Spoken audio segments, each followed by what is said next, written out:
सातत्याने आम्ही ह्युमन ट्रॅफिकिंगचा विषय असेल, मिसिंग केसेस असतील आणि महिला अत्याचाराचे केसेस असेल याबाबत सर्व्हे करत असतो. हरवलेल्या व्यक्तींचा विभाग यांच्याकडून दर महिन्याला त्याचा आढावा घेत असतो आणि त्याच्यासाठीच्या उपाययोजना अवलंबन करत असतो. यामध्ये ऑपरेशन मुस्कान हे राज्य महिला आयोगाने सातत्याने पाठपुरावा करून सुरू केलेल्या ऑपरेशनमध्ये पोलिसांनी चांगल्या पद्धतीचा प्रतिसाद दिला आणि यामध्ये मिसिंग केसेस ज्या आहेत त्या सापडण्यासाठी मोठ्या प्रमाणात आपल्याला चांगल्या पद्धतीचा प्रतिसाद मिळालेला आहे. या सगळ्या घटना जर पाहिला तर एनसीआरबीचा अहवाल येण्यापूर्वी राज्य महिला आयोगाच्या वतीनं संपूर्ण जिल्ह्याची आकडेवारी एकत्रित करत राज्यातून मिसिंग होणाऱ्या महिला आणि त्यांचा शोध तपास करत असताना त्या काही यंत्रणेमध्ये आपल्याला त्रुटी आढळत असेल तर त्यामध्ये दुरुस्त करून काय करता येईल याच्यासाठी प्रभावी अंमलबजावणी केली. यामध्ये आम्ही आता मिशन ई सुरक्षा असेल, सायबर सुरक्षा असेल, अतिशय चांगल्या पद्धतीचे हे उपक्रम संपूर्ण राज्यभरात राबवलेत. अधिवेशनाच्या काळामध्ये प्रथमच राज्य महिला आयोगाच्या वतीनं अधिवेशनामध्ये विधिमंडळामध्ये नागपूरला मिशन ई सुरक्षा हे लोकप्रतिनिधींसाठी राबवलेला उपक्रम होता आणि तोच आता आम्ही राज्यभरात घेऊन जातोय. नागपूरमध्ये उपक्रम राबवल्यानंतर आता मुंबईमध्ये घेतोय, ठाण्यामध्ये घेतोय, ज्याच्या माध्यमातून कॉलेजवयीन तरुणींपर्यंत पोहोचता येईल, यंग जनरेशनपर्यंत पोहोचता येईल आणि खऱ्या अर्थाने ही सायबरची ओळख त्यांना करून देता येईल. त्याच्यामुळे मला असं वाटतं की आकडेवारी येत असताना निश्चितपणे त्याची चाचपणी झालीच पाहिजे, पण ही आकडेवारी येत असताना त्याच्यावरती उपाययोजना करणंही फार गरजेचं आहे आणि त्याच्यासाठी राज्य महिला आयोग हे सातत्याने पाठपुरावा करतो. महिला धोरण आतापर्यंत येणं खरं तर अपेक्षित होतं, कारण 2013-14 शेवट चाललं होतं. यंदा असं कळतं की ट्रान्सजेंडर यांना त्यामधून वगळण्यात आलं. त्यांच्यासाठी बहुजन विकास हा पूर्ण एक वेगळा विभाग असेल जो त्या ठिकाणी कार्यरत असणार आहे. पण हिवाळी अधिवेशन संपलं, 10 वर्ष झाले, आता कोविड पण संपला, महिला धोरण येणं अपेक्षित आहे. निवडणुकांच्या पूर्वी म्हणजे केंद्राने 33% आरक्षण दिलं, पण आपण एक न्यू पॉलिसी म्हणून राज्याने पुढे आलं पाहिजे, याचा पाठपुरावा करतात. याच्यामध्ये महिला धोरण आता येतच आहे. याच्यामधील महिला धोरणामध्ये काय काय असेल हे आदरणीय दादा सातत्याने त्यांच्या भाषणामध्येही सांगतात आणि आपल्याशी चर्चा करताना सांगत असतात.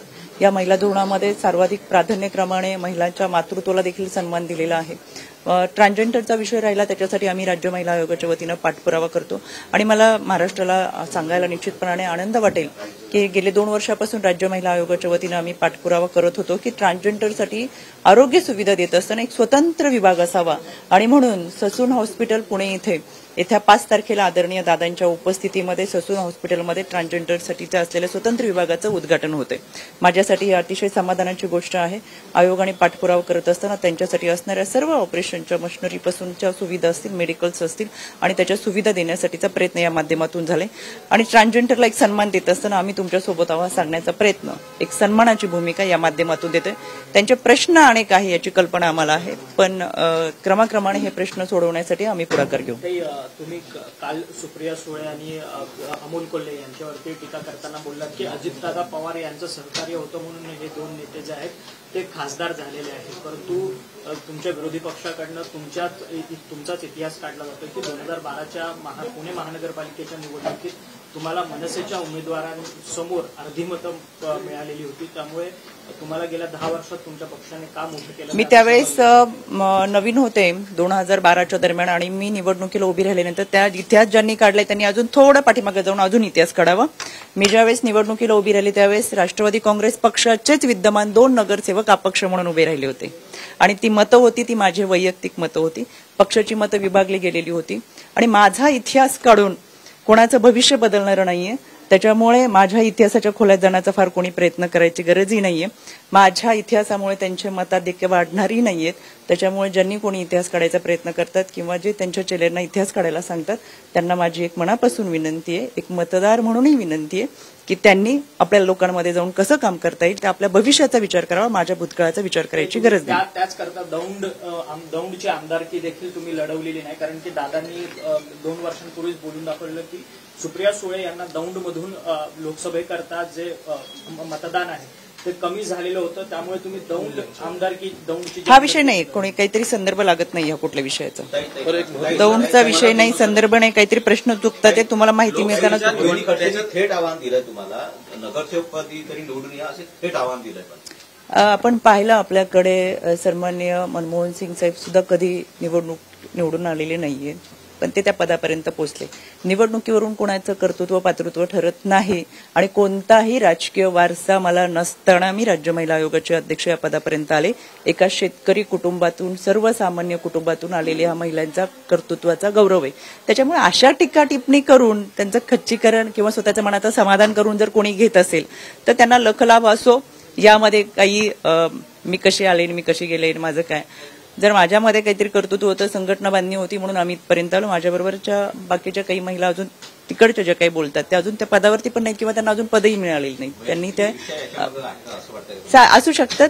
त्याच्यामुळे मला त्या खोलात फार जायचं नाही. मला एवढंच सांगायचंय, प्रत्येकाचं कर्तृत्व असतं, प्रत्येकजण त्या कर्तृत्वाची लढाई तिच्या ताकदीवरती लढत असतं. एका महिला म्हणून माझा हा प्रवास खडकवासल्याची अध्यक्ष इथपासून शहराध्यक्ष, प्रदेशाध्यक्ष, आयोगाचे अध्यक्ष, एका सर्वसामान्य कुटुंबातल्या महिलेचा हा प्रवास आहे. आणि म्हणून मला असं वाटतं शेतकरी कुटुंबातून आलेल्या महिलेचा हा प्रवास तो 18 वर्षाचा प्रवास आहे. मी पूर्वी बचत गटांचं काम केलेलं आहे आणि त्यानंतर राजकारणात आलेली आहे. त्याच्यामुळे माझे पती आमदार आहेत, माझे पती खासदार आहेत, माझ्या घरामध्ये कोणी आमदार खासदारकी आहेत, वडिलांची आहे, भावाची आहे, म्हणून मी या खुर्चीवर बसले. 18 वर्षानंतर असं झालेलं नाहीये. मी ज्या संघर्षातून, संघटनेतून आलो त्याचा मला अभिमान आहे. पण नवीन वर्षाचे काही शुभेच्छा आहेत का त्यांना तुमच्या? कुणाला? रोहिणी खडसेंना.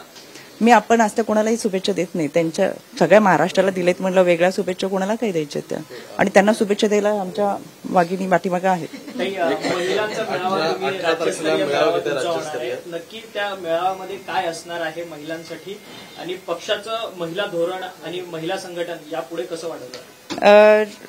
आदरणीय दादांनी जो निर्णय घेतला त्या दादांच्या पहिल्या दिवसाच्या निर्णयापासून महाराष्ट्रातल्या बहुसंख्य महिला दादांसोबत आल्या आणि याचा आम्हाला अभिमान वाटतो की दादांनी पहिल्या दिवसापासून जे निर्णय घेत गेले. मध्ये आदितीताईंनी जो निर्णय घेतला त्याच्यामध्ये दादांचा सहभाग, लेक लाडकी योजना असेल, आमच्या महिलांसाठी डीपीडीसीमध्ये एकतरी महिला सदस्य असावी अशी आम्ही मागणी बैठकीमध्ये केली. दादांनी ती तात्काळ मान्य केली. आज आपण पाहतो छत्रपती संभाजीनगर असेल, नाशिक असेल, अशा अनेक भागांमध्ये आज आमच्या महिला या निर्णय प्रक्रियेमध्ये येतात आहेत. डीपीडीसीच्या सदस्यपदी जरी त्यांची निवड झाली तर त्या निर्णय प्रक्रियेमध्ये येत असताना खऱ्या अर्थानं त्यांच्या विचारांना एक व्यासपीठ निर्माण करून देण्याचा प्रयत्न या माध्यमातून झालेला आहे.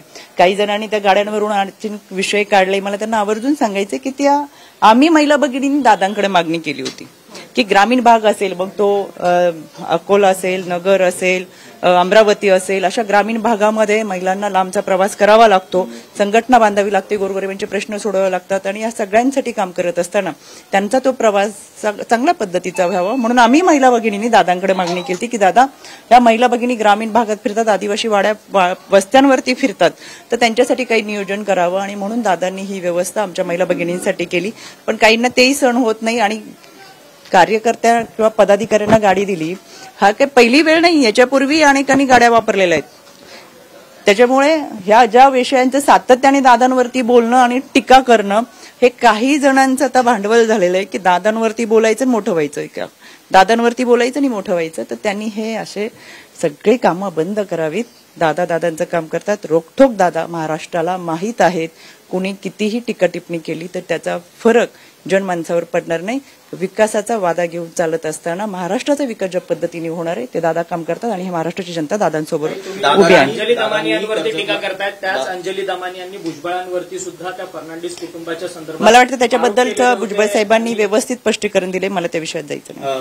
कर्जतच्या अधिवेशनात दादांनी दम भरला होता सर्व सेलच्या प्रमुखांना की नियुक्त्या प्रत्येक जिल्ह्यात प्रत्येक 354 तालुक्यात कराव्या. मात्र महिलांच्या नियुक्त्या तर आजही तर महाराष्ट्रामध्ये अनेक तालुक्यांमध्ये चुकीची माहिती तुम्हाला कोणी दिली? प्रत्येक सेलमध्ये तर आता बघितलं तुम्हाला माझी यादी देते, माझी यादी तुम्हाला देते. आपल्या सगळ्या अध्यक्षांच्या याद्या द्या. महिला भगिनी असूनही 4 महिन्यांच्या कालावधीमध्ये सगळ्या जिल्हा, शहर अध्यक्ष, प्रदेश कार्यकारिणी यांची आमच्या नियुक्ती झाली आणि म्हणूनच आम्ही ती धमक दाखवतो. क्षणमुखानंद सारख्या ठिकाणी एवढ्या मोठ्या प्रमाणात महिलांचा मेळावा आयोजित करतो. युवती अध्यक्ष देखील त्यावेळेस घोषित केलं जाईल. हा संघटनेचा विषय आदरणीय प्रांताध्यक्ष किंवा ते सगळ्या विषयाचा.